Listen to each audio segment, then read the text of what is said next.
Täna kogunes üle 1200 inimese Pakri poolsaarele, et läbida ligi 30 kilomeetri pikkune Scouts-rännak.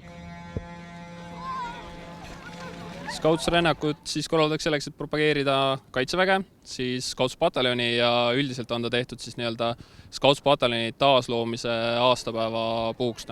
Ehk siis see aasta on 15. taasloomise aastapäev ja iseenesest on 13. rännak siis juba.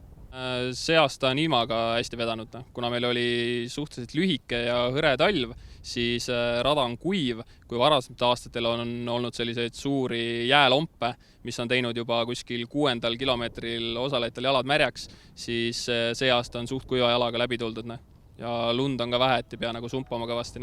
Ja sealt ma eeldan, et siis on tulnud ka selle aasta nii-öelda rajarekord jällegi, mis on 8 minutit parem kui üle-eelmine aasta oli. Eelmine aasta ei tehtud rajarekordit. Scouts-rännaku rajarekordi püstitas vanemveebel Veiko Sulev, kes avaldas ka oma eduvõtme. Tuleb järjepidevalt ja motiveeritult trenni teha.